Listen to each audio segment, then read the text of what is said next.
Good evening, everyone, and welcome to the May 2026 Ordinary Council meeting.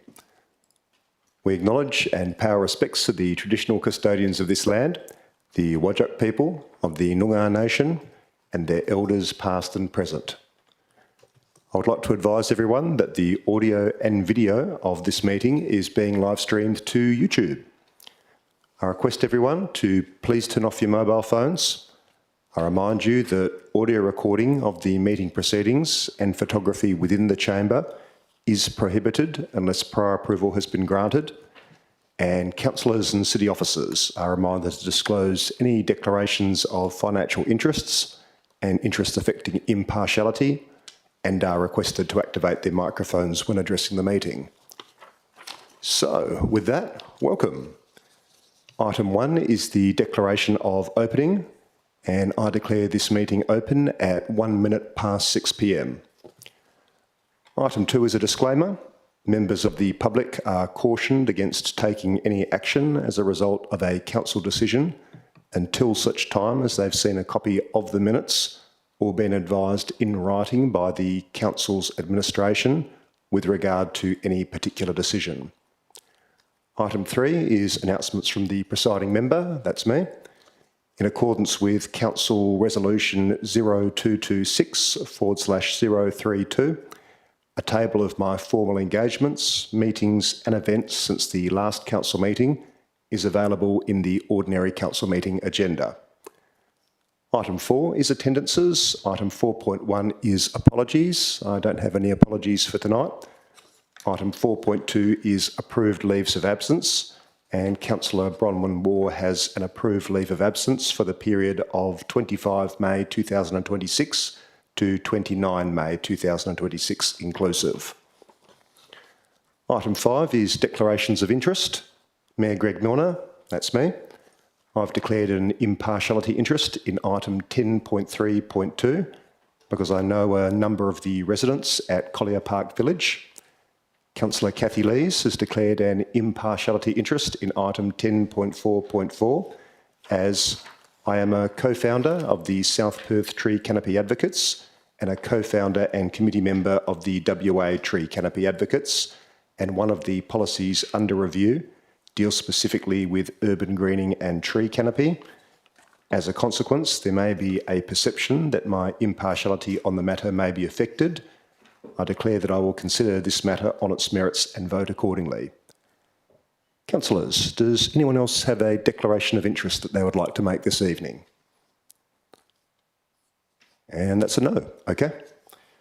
We move on to item 6, which is public question time.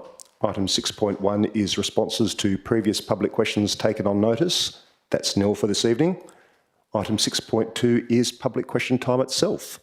So before I open public question time, just a gentle reminder to everyone that this section is for questions only, that preamble is to be kept to a minimum, and please refrain from using any objectionable, offensive or defamatory language. I now open public question time at 3 minutes past 6 p.m. We've received 2 written submissions prior to tonight's meeting, and I'd like to begin by inviting Ms. Bronwyn David of South Perth to the microphone. Welcome to you, Ms. David. The microphone is yours, and we look forward to your questions. Thank you, Mayor. Good evening, Mayor, councillors, ministers of staff and monitor. My question is about tree removals, which continue in the surrounding area. In the last few months, I've interrupted tree removers on 2 occasions, both instances where permission had not been given to remove significant trees, which suggests that many property owners either remain unaware of or are disregarding the requirements of Local Planning Policy 3.2 on tree retention. If the policy is to be effective, community awareness is critical. One of the most effective ways to communicate that unauthorised tree removal is taken seriously is through visible enforcement action, including prosecutions and fines where appropriate. So my first question is, what progress has the City made in investigating and pursuing enforcement action in relation to the removal of the large chewit tree at 41 South Terrace, Como? And does the city intend to prosecute if a breach of the local planning policy 3.2 is identified? Thank you for the question. Ms Mullen, can I send that in your direction? Thank you, through the chair. Good evening, and thank you for your question. The city is continuing to investigate the removal of the chewit tree at number 41 South Terrace, Como, and although unable to comment regarding specific cases, where a breach of LPP 3.2 has occurred and sufficient evidence is available, the city will consider legal action. Thank you. Thank you. My second question is on a slight tangent to that, but inquiring about a development site that is for sale in Como, the agent informed me in relation to the trees on the site, which again are very large trees, that city planners said that it's expected that the lot layout ought to be fitted around regulated trees, and only if it's not possible to do so would the city consider allowing the trees to be removed. So that is an agent, the sales agent, quoting to me information that they had gleaned apparently from city planners. In the circumstances of this block, where the location of large mature trees will ensure that it is impossible to fit the lot layout around the trees, what will prevail? Developer greed, in other words, getting as many lots as the developer would like, even if that destroys trees, or the retention of mature trees for the neighbourhood? Thank you for the question. Ms Mullen. Thank you, through the chair. Each development application is considered on its individual merits, with due regard being given to the applicable planning framework, including LPP 3.2, where regulated trees are present on the site. It should be noted, however, that LPP 3.2 states that a consideration in assessing development applications is whether the redesign of a development to accommodate regulated trees is unfeasible, and this takes account of the density coding of a lot and its subsequent development potential. Thank you. Thank you. Thank you, Ms Mullen, and thank you, Ms David, for the questions.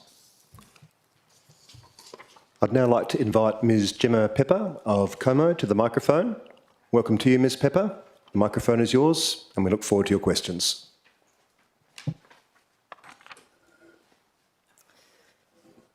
Thank you. Thanks for the opportunity.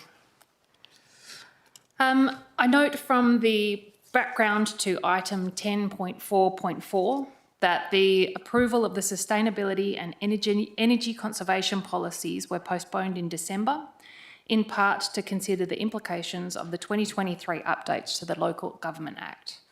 The Act specifically requiring that general function of a local government to plan for and mitigate risks associated with climate change.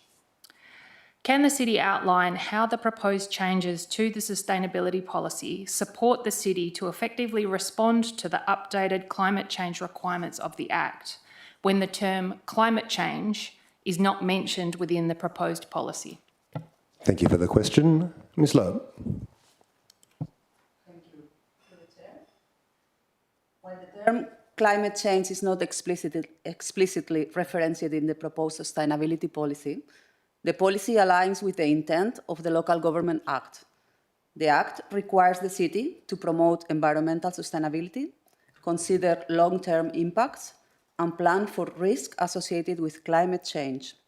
These principles are reflected in the policy through its focus on preventing harmful environmental impacts, embedding sustainability into decision-making, and supporting actions such as energy efficiency, sustainable infrastructure, and low-emission transport. Accordingly, the policy provides an overarching framework that supports the city in meeting these obligations, even when the specific terminology is not used. Thank you. And your second question, Ms Pepper? In the rationale for initially editing and now revoking the energy conservation policy, the agenda briefing notes make reference to the Sustainability Strategy 2012 to 2015, which the city no longer has. Can you advise when the Sustainability Strategy 2012 to 2015 was last reviewed by the administration, and subsequently when councillors determined the city would no longer maintain that strategy? Thank you for the question. Ms Lowe. Through the chair, I am unable to confirm if it has been reviewed. However, the strategy itself provides relevant context regarding its intended future treatment. In particular, in page 11, it states, it is advised that when the city's strategic plan 2010-2015 or other strategic direction document is revised for future periods, the sustainability strategy be incorporated completely. That is to say, that the city's future strategic plans and documents be in themselves a sustainable declaration and process. This indicates an intended transition away from the from a separate sustainability strategy, with sustainability to be embedded within the city's broader strategic planning frameworks, and those documents were updated. Consistent with this approach, the city is currently progressing development of a new council plan, which is expected to be workshopped with the councillors in the coming months. And this is where it can be discussed and further included. Thank you, Ms Loeb, and thank you, Ms Pepper, for your questions. I will now check with governance to see if there's any late questions in the tray. No, there's not? Okay. In that case, I now close public question time at 11 minutes past 6 p.m. That brings us to item 7, which is the confirmation of minutes and notes. Item 7.1 is minutes. Item 7.1.1 is the ordinary council meeting held 28 April 2026. So I'm about to look for a mover and a seconder for a motion that the minutes of the ordinary council meeting held 28 April 2026 be taken as read and confirmed as a true and correct record. Could I have a mover, please? Councillor Russell, thank you. A seconder? Councillor Brenda Abrandis, thank you. Councillors, does anyone oppose? No. In that case, I'll declare that carried unanimously. Moving on to item 7.2, which is notes of briefing, and I'll call for a mover and a seconder to move that council notes that the following council briefings and workshops were held. That's 7.2.1, concept briefings and workshops, and 7.2.2, council agenda briefing on 19 May 2026. Could I have a mover, please? Councillor Raison, thank you. And a seconder? Councillor Lees, thank you. Councillors, does anyone oppose? No. Okay. I'll declare that carried unanimously then. Thank you. Item 8 is presentations. Item 8.1 is petitions. That's nil. Item 8.2 is gifts or awards presented to council. That's nil. Item 8.3 is deputations, and deputations were of course heard at the council agenda briefing held on the 19th of May 2026.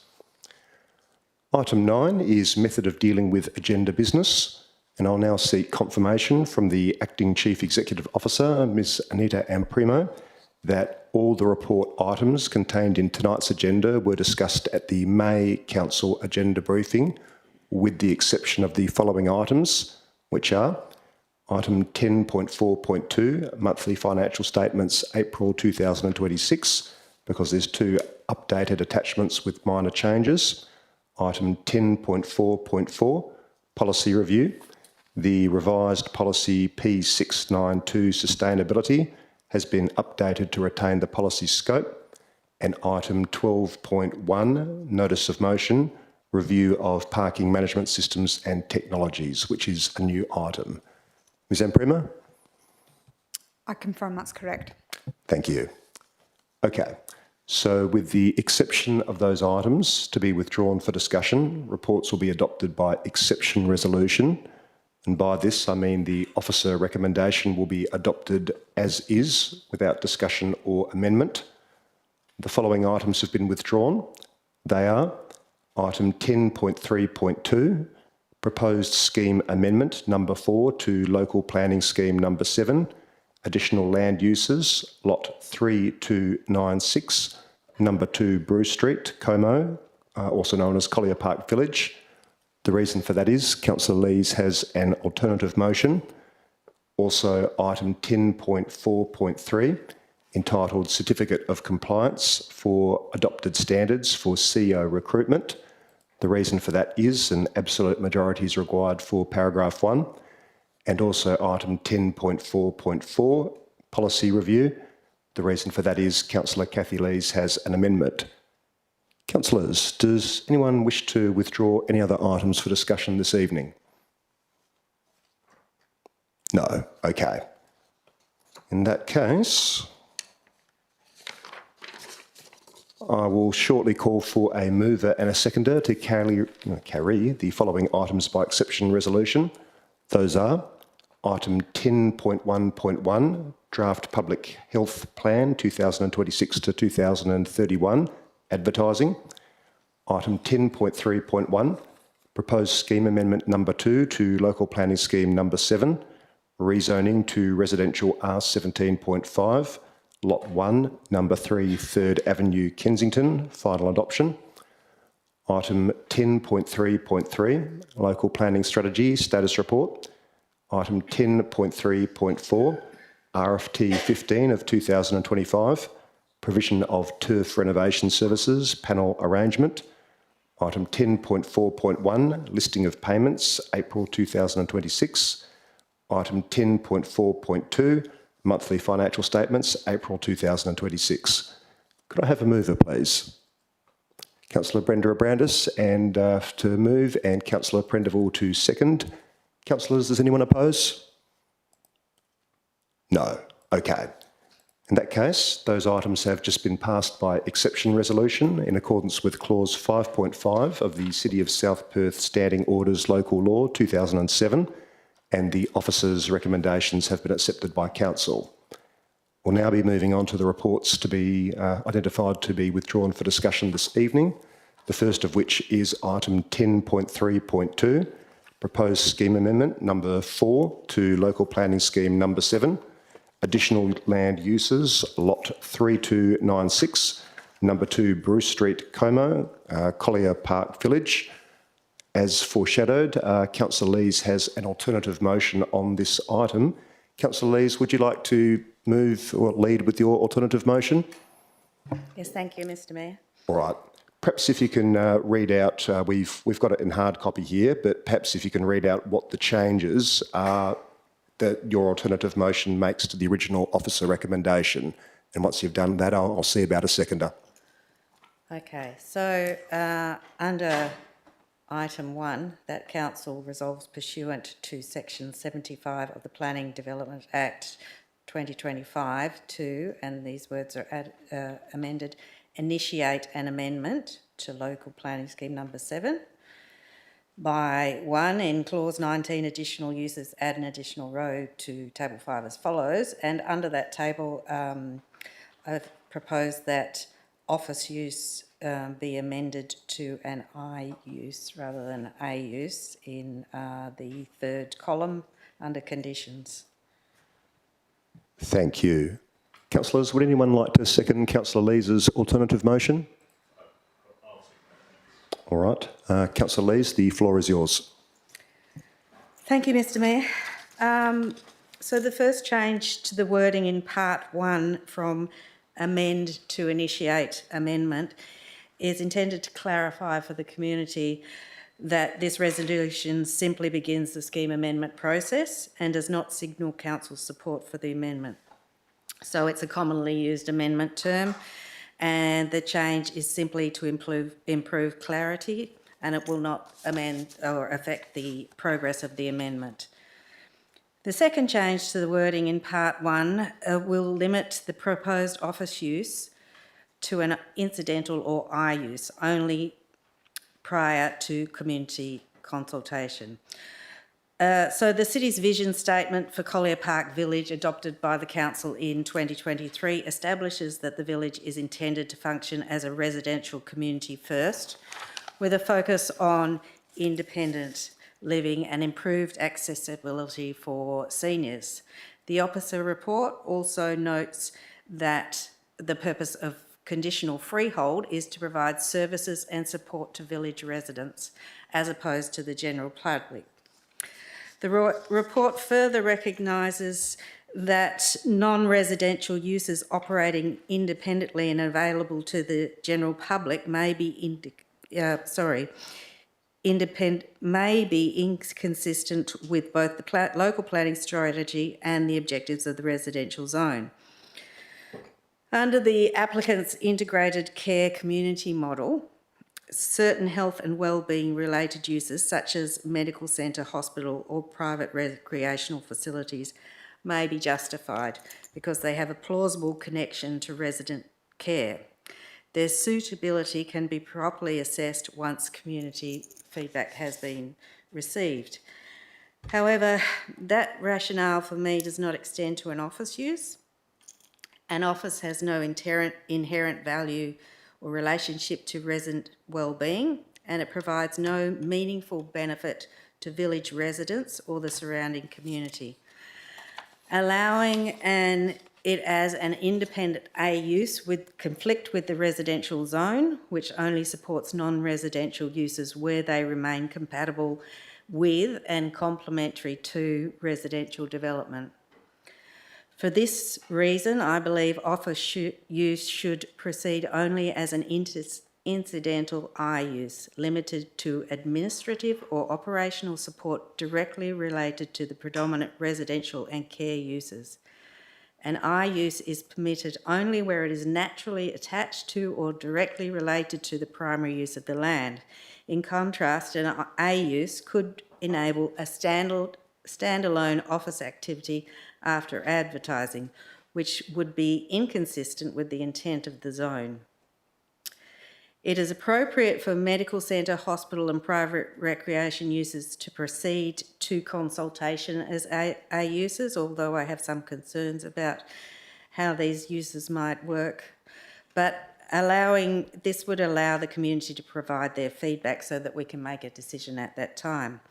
Office use, however, I believe should remain incidental, consistent with the site's vision, zoning intent and residential character. So, councillors, I would encourage you to support this amendment and demonstrate our commitment to fulfilling the council's promise to the community that this will remain a retirement village focused on residential quality of life with community facilities. Thank you. Thank you, Councillor Lees. Councillor Howling, you're the seconder. Would you like to speak? Just very briefly, thank you. It's a good pickup by Councillor Lees, both by way of the initiation of an amendment as well as the use not being permanently identified for an office use, but rather incidental to the primary use for which the site is being used. And it's completely consistent with what the requirements of the Act and legislation is. I think this is a very good proposed amendment and therefore I have supported it. Thank you, Councillor Howling. Councillors, would anyone like to speak? Question, Councillor Brenda Brandis. Thank you, Mr Mayor. I have a question for the administration. With regard to the amendment, has the administration had a conversation with either the applicant, Planning Solutions, or the landowner, Amana Living, with regard to the amendment? And if so, what was that conversation like and were they comfortable with this? Thank you. Thank you. Ms Muller? Thank you, through the chair. Yes, the officers have discussed a potential I use with the applicant.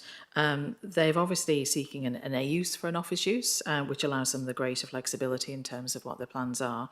Amana, at this stage, my understanding is have no specific plans, but it may be that an office could manage a range of Amana Living's operations and premises across the state.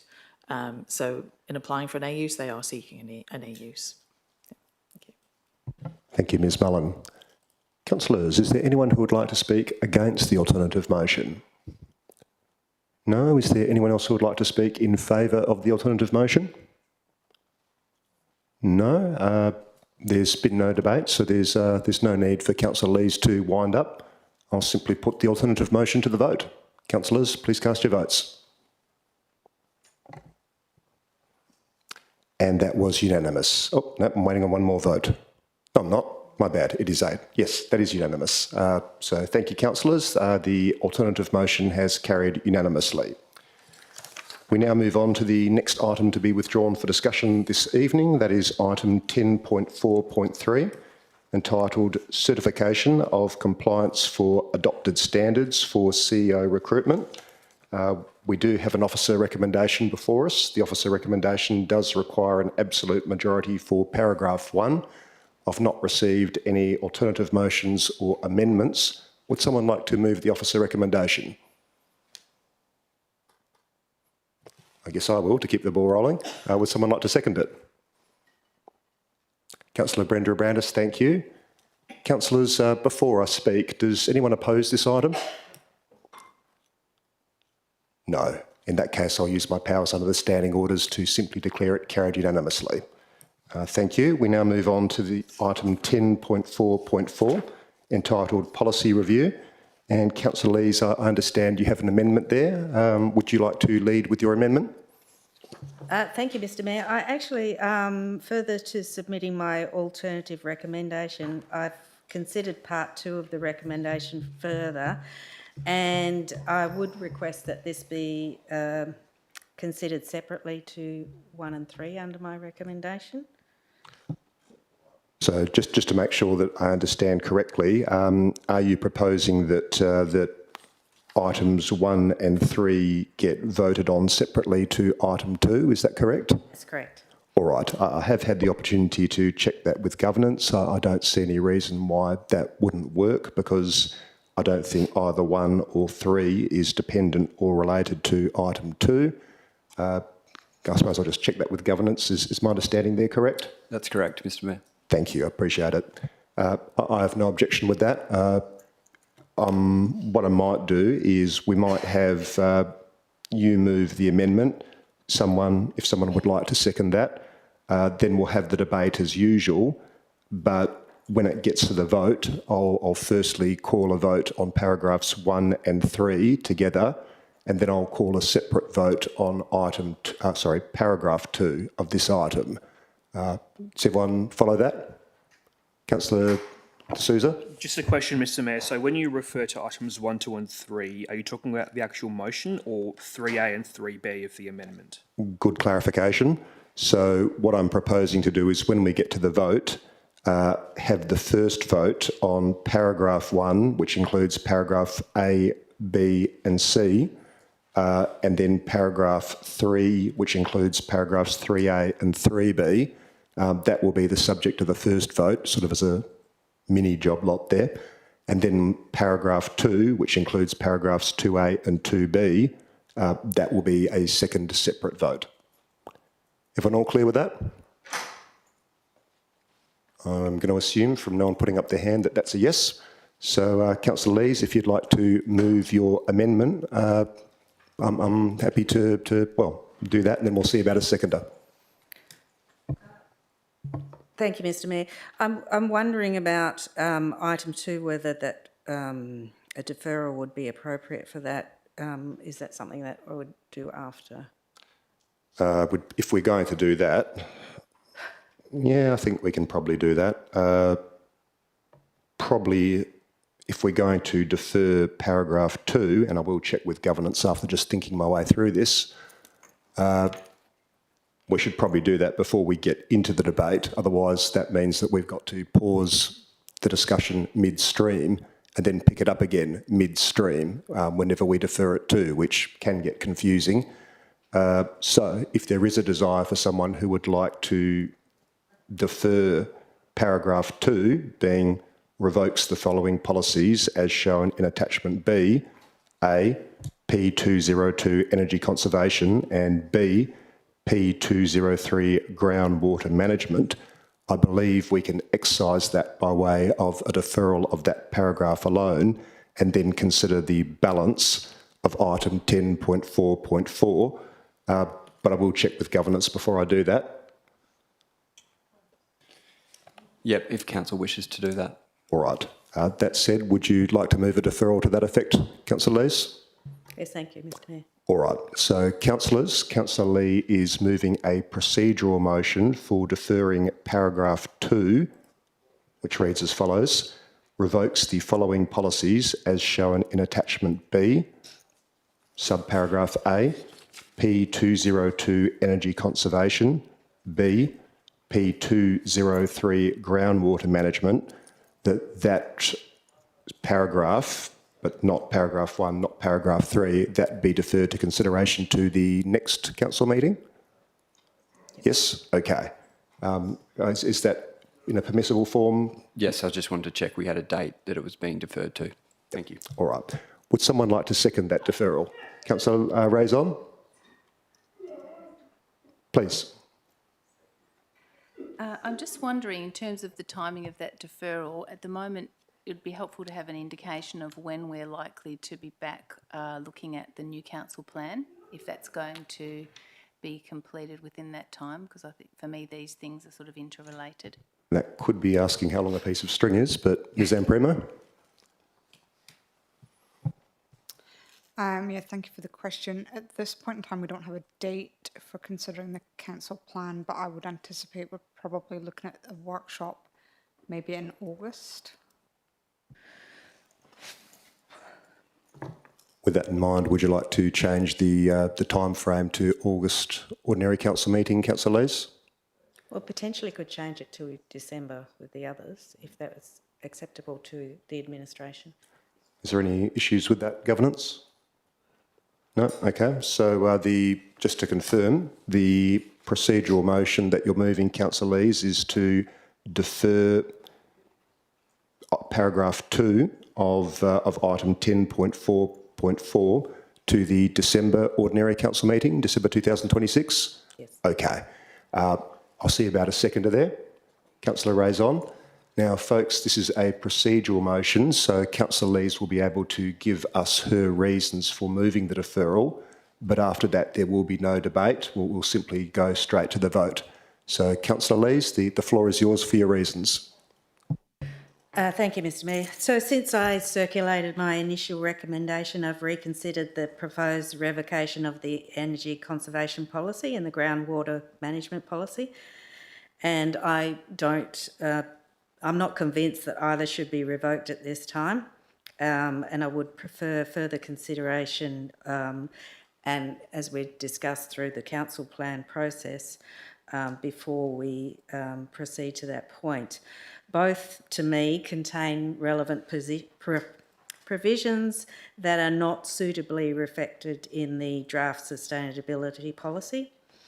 While the sustainability policy references improved energy management and sustainable design and operation of community facilities, it doesn't capture the more detailed measures and commitments in the energy conservation policy, particularly the practical steps the city will take to achieve energy conservation.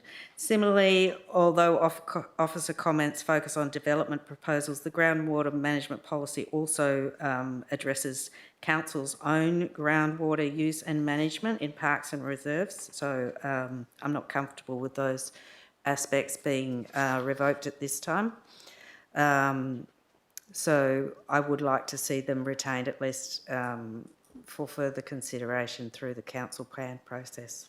Thank you. All right. Thank you, Councillor Lees. So now, Councillor Russell, I'd love to accommodate a question, but the rules say I've got to go to a vote now. Okay, I'd like to raise a point of order then, because what permissible procedural motion do we have here that allows us to defer this? Well, I will defer to governance in a moment, but where the standing orders are silent, I believe it's clause 17.3 that says that it's the discretion of the presiding member, but Mr Hindle? Yeah, my advice was based on clause 17.3. Okay, thank you. All right, so councillors, we're now going to the vote on a deferral of paragraph 2 to the December 2026 ordinary council meeting. Please cast your votes.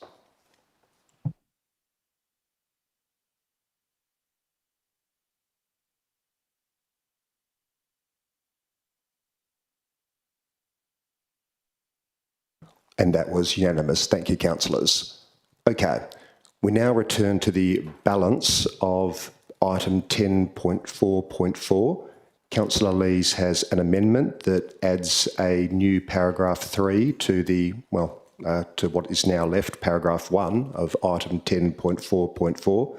Councillor Lees, I assume you'd like to move that at this point in time? Yes, thank you, Mr Mayor. All right, perhaps if you can read out paragraph 3, which is effectively the addition to the officer recommendation as amended by the deferral. So we've got paragraph 1 inclusive of paragraph 1A, 1B and 1C. To that, if this amendment is successful, your paragraph 3 will be added. If you'd like to move that by reading paragraph 3, and then I'll see about a seconder. Thank you, Mr Mayor. So paragraph 3 reads, request the Chief Executive Officer to A, present updates to P206 urban forests, brackets urban greening, to the Council no later than December 2026 that respond to advice from the Urban Greening Advisory Group and to the content of the proposed urban greening implementation plan. And B, present updates to P692 policy to the Council no later than December 2026 that more clearly respond to the functions of local government under the Local Government Act 1995 to ... promote economic, social and environmental sustainability. Next dot point, plan for and mitigate climate change risks. And next dot point, consider long-term impacts on future generations when making decisions. Thank you, Councillor Lees. Councillors, would anyone like to second Councillor Lees' amendment? Councillor Howling. Councillor Lees, the floor is yours for your reasons on your amendment. Thank you, Mr Mayor. So in December 2025, the Council supported a motion that I moved to defer these policies so that they could be reconsidered in light of the 2023 amendments to the Local Government Act. Well, that was my intent or my concern with the policies at that time. Those amendments to the Act make it clear that local governments must promote sustainability, plan for climate risks and consider long-term impacts on future generations. The revised sustainability policy, for my mind, still does not adequately reflect those obligations. The City has previously shown strong leadership through the Sustainability Strategy 2012 to 2015 and the Climate Change Strategy 2010 to 2015. Since then, however, for whatever reason, this direction appears to have slipped. The current Strategic Community Plan 2021 to 2031 contains only limited references to sustainability, and a climate change strategy that was included, a climate risk strategy, sorry, that was included in the 2020 version was removed in the 2021 review without any clear explanation that I could identify. So the administration has advised that emissions and water use are tracked through external platforms, but the revised sustainability includes no reporting framework or measurable indicators. It also omits several critical matters, including climate preparedness, emissions reductions, sustainable and climate responsive design, biodiversity, connectivity and community inclusion. So with respect to the urban greening policy, in my mind, it would have been preferable for the Urban Greening Advisory Group to review the policy before adoption. The administration has confirmed it will be referred to the group during the next review cycle. And so the alternative recommendation just formalises that approach. So I'm mindful of current resourcing pressures, and updating policies now is not a possibility. However, these updates should not be seen, updating both policies now is reasonable. However, these updates should not be seen as the end of the process. Further comprehensive reviews should be scheduled for Council consideration before the end of the year to ensure that the City meets its legislative obligations and re-establishes a coherent sustainability direction.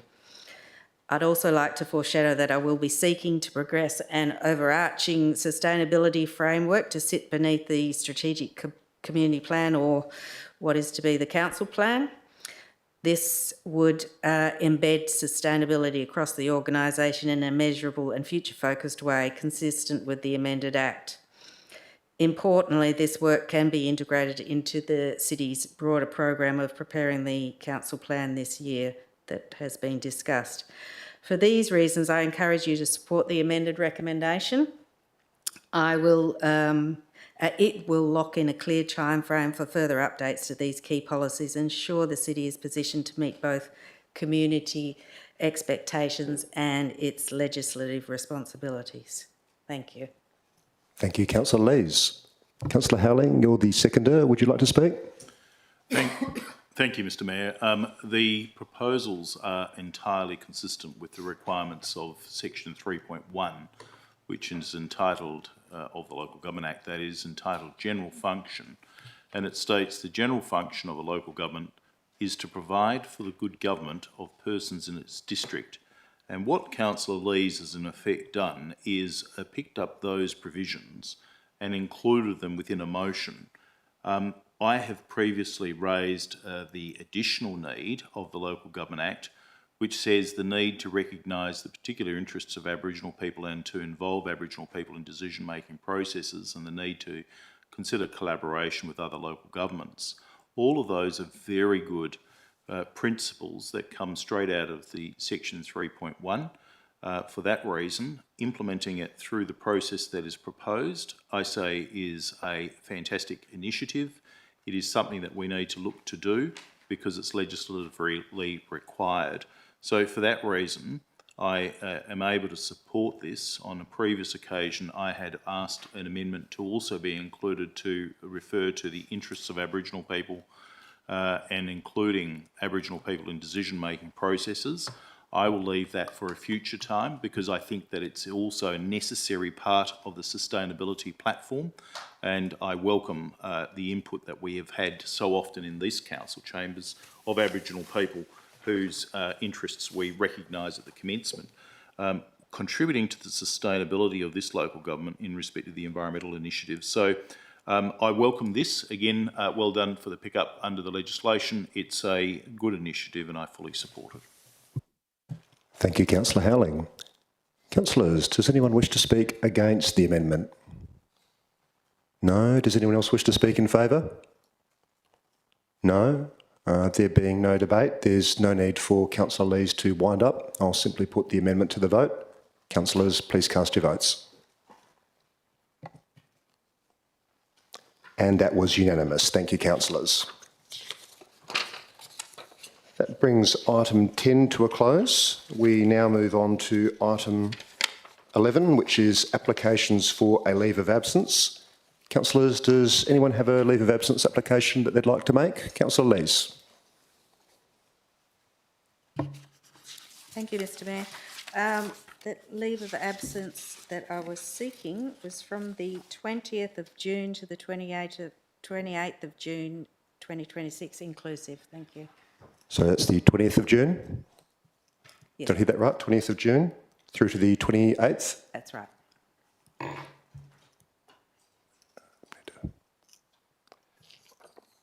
All right. Anyone else? Councillor Brenda Abrandis.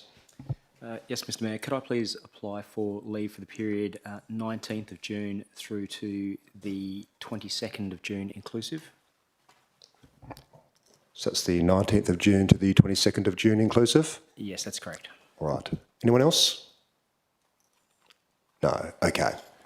In that case, I'll call in a moment for someone to move a motion that the leave of absence applications received from Councillor Kathy Lees for the period of 20 June 2026 to 28 June 2026 inclusive, and the application received from Councillor Andre Brenda Abrandis for the period of 19 June 2026 through to 22 June 2026 inclusive be granted. Could I have a mover, please?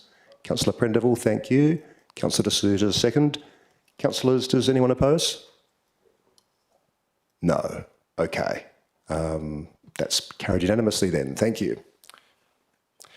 We now move on to item 12, which is motions of which previous notice has been given. Item 12.1 is notice of motion, a review of parking management systems and technologies. That's from me. So I'll move that. I probably don't need to read it because it's in the agenda. Would anyone like to second that? Thank you. Councillor Howling? All right. I'll keep my comments relatively brief because it's pretty much what it says on the tin. The city of South Perth is a pretty desirable place to live and, well, I think we all agree that's a good thing. We presently have a population of about 48,000 people. Our population is expected to grow rapidly in the years ahead, with some projections estimating a population of 65,000 people by 2041. Council has previously recognised that traffic and parking management is going to be one of the key challenges that the city faces in the future. And to that end, I'm aware that other local governments use third-party technology to support their parking management and enforcement activities. The City of Stirling, just to choose one example, uses Aero Ranger technology that involves CCTV cameras fitted to Ranger vehicles. The cameras capture vehicle GPS locations and vehicle licence plate number data. This, in turn, allows for parking infringement notices to be issued where appropriate. Is that technology or something like it going to be appropriate for our city? Or could this technology or something like it potentially support WA Police through data and evidence gathering? I don't know, not yet, but I think we should be turning our minds to what options are presently available on the market and what those benefits those options might bring. The officer report notes that the review of the city's parking management systems and technologies will be informed by the review of the integrated transport plan and parking strategy, and I have no issue with that. That sounds sensible to me. We don't like issuing parking infringements, but as the city's population and visitation numbers increase, efficient parking management will become increasingly important. And if the use of improved technology can cost effectively make our ranges more efficient and helps to keep them safe, then I think maybe we should be willing to investigate those opportunities. That's all I've got to say. Councillor Howling. Thank you, Mr Mayor. I think it's a fantastic initiative. Let me say this, that some unfortunate person in our office from time to time needs to review parking, and unfortunately they're becoming much more difficult in terms of prosecuting for a variety of reasons, including questions of whether or not a vehicle might have moved out of the space and then simply returned. So the old method of simply marking chalk is somewhat more difficult. For that reason, the technology that's being proposed for trial or for at least some review is not only an excellent technology using AI and other systems, it is relatively cost neutral to the Shire, or to the city rather, and Shire of Broome uses it, the City of Nedlands, Vic Park, Kalgoorlie-Boulder and various other local governments. I think it's a fantastic initiative that we push forward, and I do not believe that it will have any particular impact on our bottom line to our budget. There's a second point, as you've said, Mayor, parking has and is a problem, and I know that Councillor Razon raised this previously when she was out door knocking, particularly in and around certain areas of schools where 16 and 17-year-olds are occupying streets.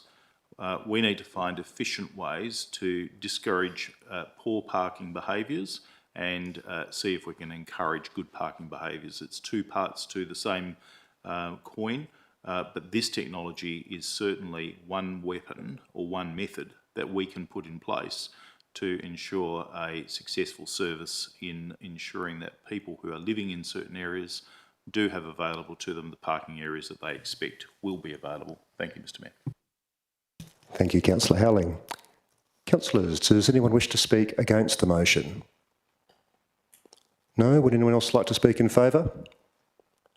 No.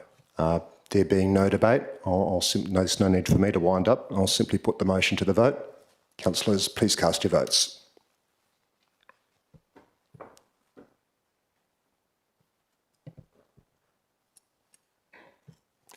And, pardon me, I'm losing my voice. That was unanimous. Thank you all. Okay, that brings us to item 13, which is questions from members. Item 13.1 is responses to previous questions from members taken on notice. That's nil. Item 13.2 is questions from members. Councillors, are there any questions for the administration this evening? Councillor Howling. Thank you. Some questions of which previous notice has been given. At the last meeting, I commented on claiming travel allowance. I note that there is travel allowance that is claimed, and I'd be grateful for some guidance in respect of that. Firstly, the person claiming the travel allowance, how many kilometres is the allowance actually claimed for? Ms Amprimo, should I send that to you? Yeah, thank you for the question. And I think the question, if I answer that, over the last 6 years, there has been 6,293.98 kilometres claimed across all elected members. Councillor Howling? Thank you. Does the administration know the dates for the meetings that are the subject of the claims? Ms Amprimo? So there's dates throughout each year from 2020, 21, 22, 23, 24 and 25.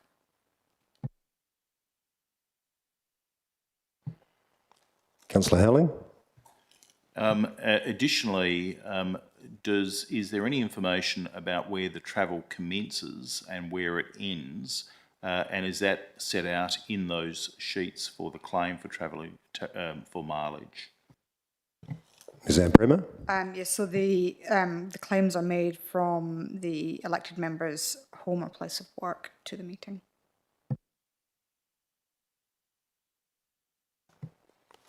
Councillor Howling? Thank you. And is in the sheet where there's a claim for mileage, is the purpose for which the allowance is claimed, is that set out? Ms Amprimo? So the elected members can claim for reimbursement for travelling expenses incurred while using their own private vehicle in the performance of their official duties of their office in accordance with policy P667, elected member entitlements. Councillor Howling? Yes, the final question in that series is what are the numbers of claims that have in fact been made over the last 3 years for councillors and for the kilometres travelled and the cost to the ratepayers in respect to the claims made? Ms Amprimo? Thank you, Mr Mayor. So as provided in the elected member fees and allowances register, which is published on the city's website, nil have been claimed to date in 2026. 756 kilometres have been claimed in 2025 at a cost of $511.96, and in 2024, 560.60 kilometres were claimed at a cost of $379.64.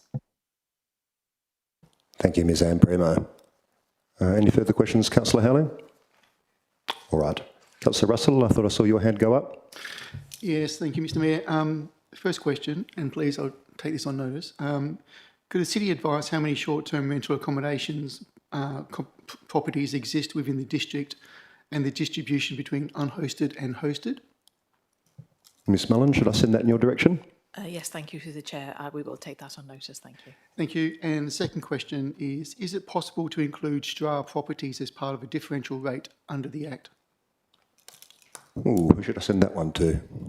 We'll take that one on notice as well. All right. Any further questions, councillors? Councillor D'Souza.